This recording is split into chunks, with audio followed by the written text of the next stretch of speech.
we're really excited about getting this game into players' hands and letting them experience this massive world. A main cornerstone of D4 is play your way. As a player continues to advance through the story and into the endgame, they'll unlock a ton of brand new activities that provide meaningful progression, no matter their playstyle. Players will be able to keep progressing in the narrative of the game. Alongside that, the whole team has worked on crafting a variety of different experiences players can pursue. We're going to have an entire world of Sanctuary for our players to offer. There's going to never be an absence of something to do. After the player has finished the campaign, there's a lot more game to go and participate in. They gain access to a special, what we call capstone dungeon that they have to complete. Once they're able to finish this capstone dungeon, they're going to gain access to the first world tier. As you complete the world tier, it will... So that is going to be how you upgrade your gear, and I guess work your way to being OP. But is it going to be a repeat of the same content and just harder levels? Let's see. Will open up the opportunity for you to go into your next world tier. That involves unlocking powerful loot, new items, and more advantages for your player to have a better opportunity at end game. Whether you're a fan of dungeons, PvP, or just roaming around the world, there's a way to continue your Diablo adventure long after hitting max level. As your character continues to grow in power, you'll start with the skill tree and expand out into the Paragon system. A lot of the choices the players make are grounded on skills themselves and the fantasies associated with those skills. The Paragon board is a place where we're allowed to have a lot more depth, a lot more customization, many more options as you go. So we obviously didn't see this during the beta, so this is interesting. An interesting development on, I guess, that customization to really tap into the class's powers. Let's see if they go into it.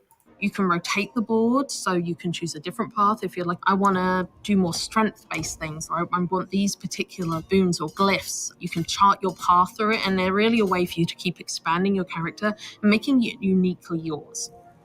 Similar to the Paragon boards is the Codex of Power. It's an in-game system that holds the aspects related to the character. You are able to complete a dungeon, and they will have a chance to drop an aspect that you can pick up. And what this allows players to do is take items they're finding in the world and make them more powerful, turn them into legendary items. It's really special to discover what kind of playstyle really means.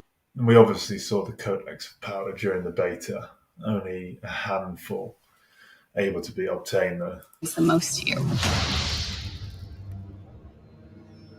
Every part of Sanctuary is fulfilling and satisfying. Dungeons in particular are really close to my heart. Nightmare dungeons are going to give the players the opportunity to experience a dungeon that they might have already experienced in their past playthroughs. They'll enter the dungeon with a found sigil that alters the playstyle and the intensity of the dungeon.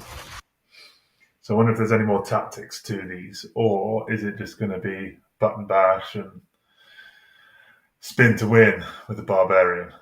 They're more difficult and they have additional objectives, and then they also have affixes, which add a degree of difficulty for you and your group to work through. One of my favorite affixes that you can find in Nightmare Dungeons is actually called Hellgate.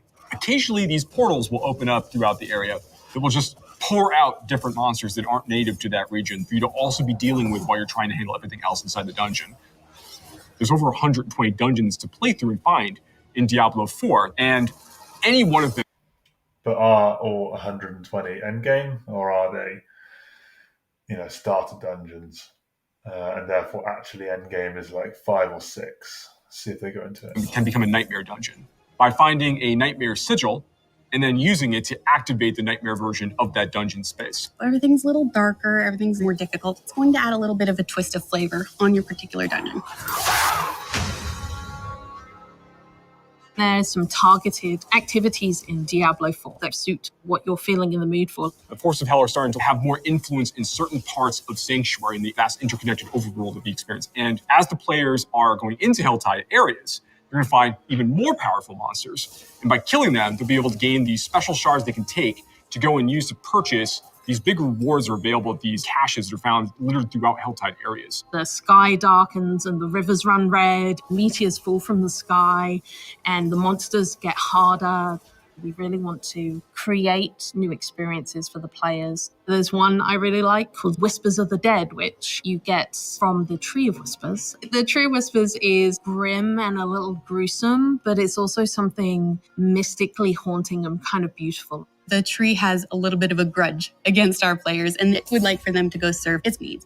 So you're going to go serve these bounties, gather different rewards, different items, and bring them back to the tree in hopes that it can exchange you something really meaningful. Maybe you're going to go to the Fractured Peaks and take out some werewolves that are rampaging in a town. They're contained activities that you can do alone or in a group. We really wanted to create variety for people to be able to spend time where they wanted to in the world. It's very cool the way it's been put together, and I can't wait for people to see it, to be honest. In Diablo 4, we have a focus on the world of Sanctuary. And there are parts of that world that we call the Fields of Hatred, where Lilith's presence in Sanctuary has begun to seep through and manifest these poisonous areas throughout the world. When players go to these regions, they get to engage in player versus player conflict. These offer opportunities for the player to collect shards, but there is a little bit of a catch. So is this open world PvP, or is it designated to one area through access through a portal? Looks like it might be open world. In order to get these shards back to town, you will need to purify them. Other players will definitely know that you're attempting to purify your shards, so you'd better be prepared to fight if you're going to be playing any PvP, and be prepared that you might lose some stuff in the meantime. Once they've got the purified shards, they can take these, go back to nearby towns to sell them, and then use that to buy a whole bunch of interesting cosmetic items and rewards. It's a place for people who really love PvP and want to still get loot and still increase their character's power. If that's the way they want to play, they can.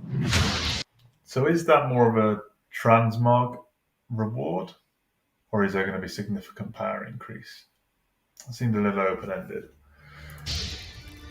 Launch is just the beginning. One of the things we're really focused on is creating a living, breathing set of updates for players to engage with after the game has gone live. It's really just going to be a way to keep coming back and experiencing more Diablo 4 in fresh ways. We're really eager to hear all of your experiences and just enjoy the entire story with you all.